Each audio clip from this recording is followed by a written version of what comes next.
Welcome everyone to this new video tutorial on the usage of Quantum GIS. In this tutorial I would like to show you how to create polylines or a polyline shapefile in Quantum GIS and how to export that to a GeoJSON file which can be consumed by Leaflet or OpenLayers as a web mapping service or web mapping engine. And so first of all we need somehow a shapefile and a mapping basis. You may have noticed that we are here looking at a project referenced in the 4326 EPSG code, which is not projected, just geographical, and ellipsoid WGS84. And what we will do is we will add first of all a mapping basis, and therefore I've installed the OpenLayers plugin. So just click on Add Openstreetmap Layer. It is now fetched from the server. This takes some while.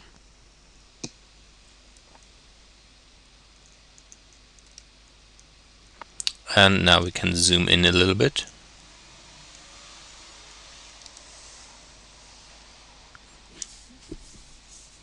To get a finer area.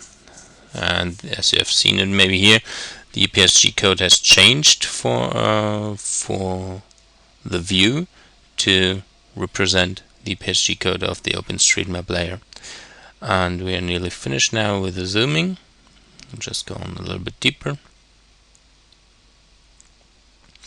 And what we will do now is we will add, or we will create a new shapefile layer. Therefore go on Layer, New Shapefile Layer. And as we have said, we would like to create a line, and the next step is here to select the reference system. Use EPSG 4326 according to the special need of the Leaflet engine and afterwards. And first of all, there's now an attribute table that has to be filled. So you can either create the columns in the beginning or you can add them afterwards, so don't be afraid if you have missed something here.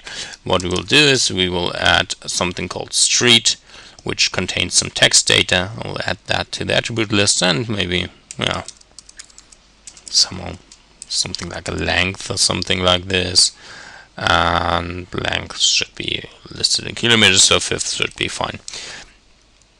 What next is the saving place. Okay, I will save it here. roads.shp. Just click on OK. There we are. I will now zoom in a little bit more.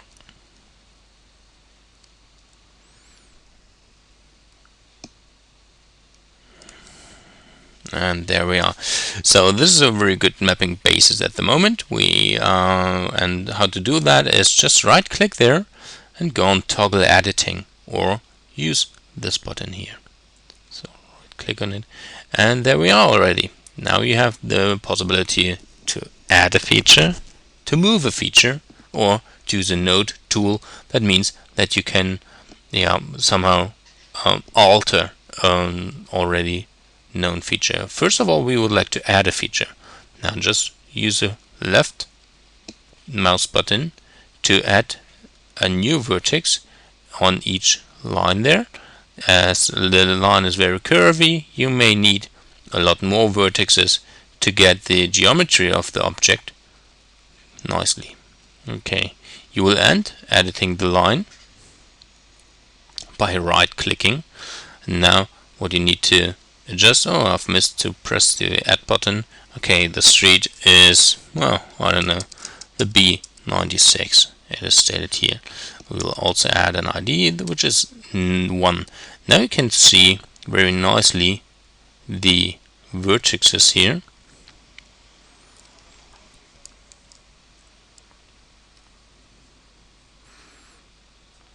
Here are the vertices, and the base map needs to be drawn again.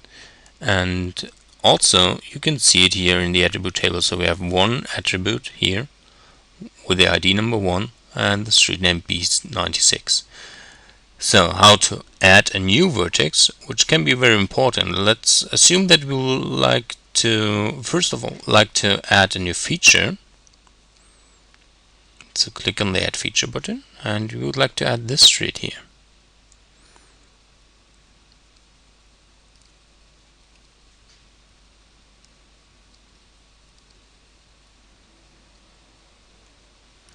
finished. Okay, ID is 2, the street is Zabeldam or something like this. I'm not really sure, but it's just an example. So here we are, and now let's go into detail on that crossing of both of the streets. And you can see that you have a crossing, but there is no vertex belonging to both of them. So the line is just identified by the vertices itself. So what we'll do now is we will create 2 new vertices on each line that are laying over each other. So therefore, go back to the node tool, select the line. You will see the selected line by these red squares. Now just double click on a segment between 2 vertices. This creates now a new vertex. You can easily drag it around, and so we will drag it to the crossing of the streets. Do that for the other line as well. Double click. Now we have a new vertex in it, and I will lay it over the other. You can also delete vertices just by marking them, so they are now in blue, and press the delete button.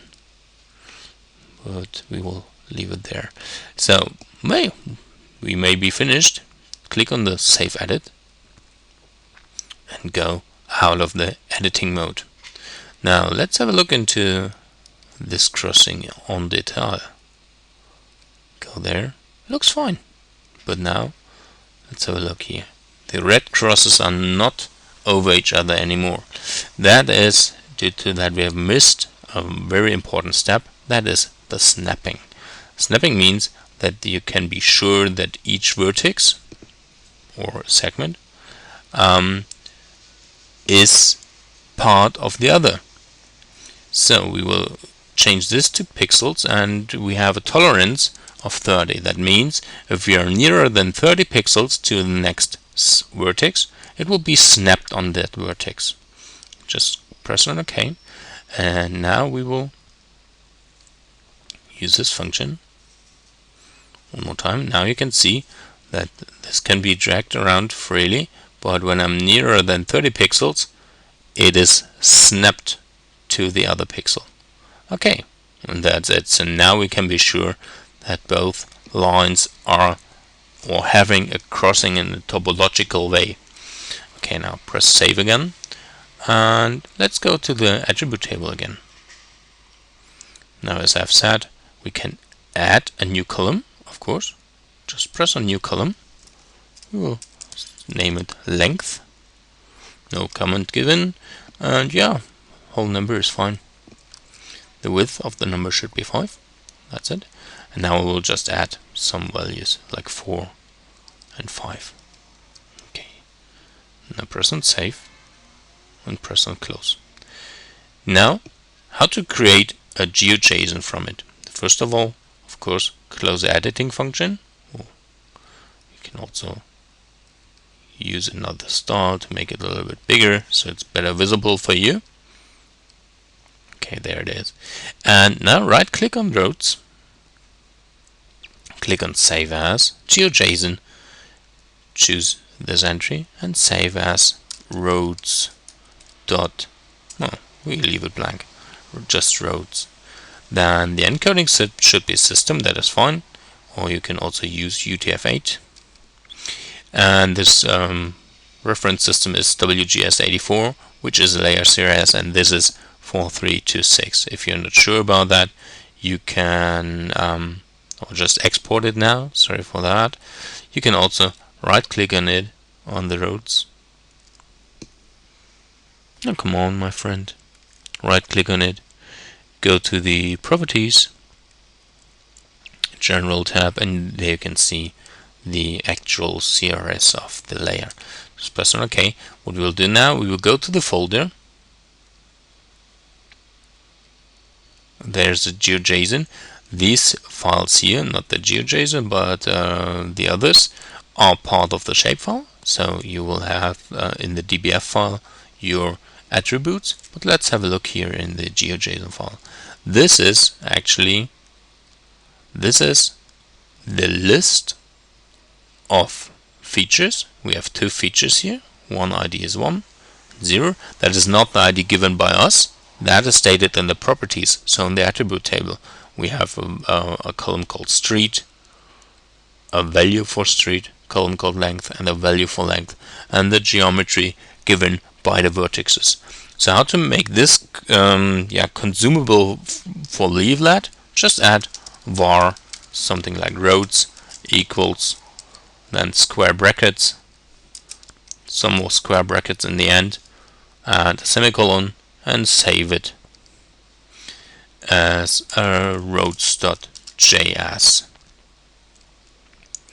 Yeah, I would like to replace that, and there we are. Oh no, file, save as.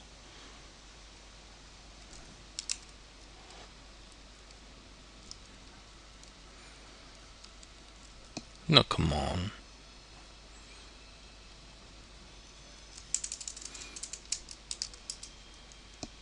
Roads.js. Now we have easily, or we can also see where the brackets are ending, and the formation is done by gedit in this case.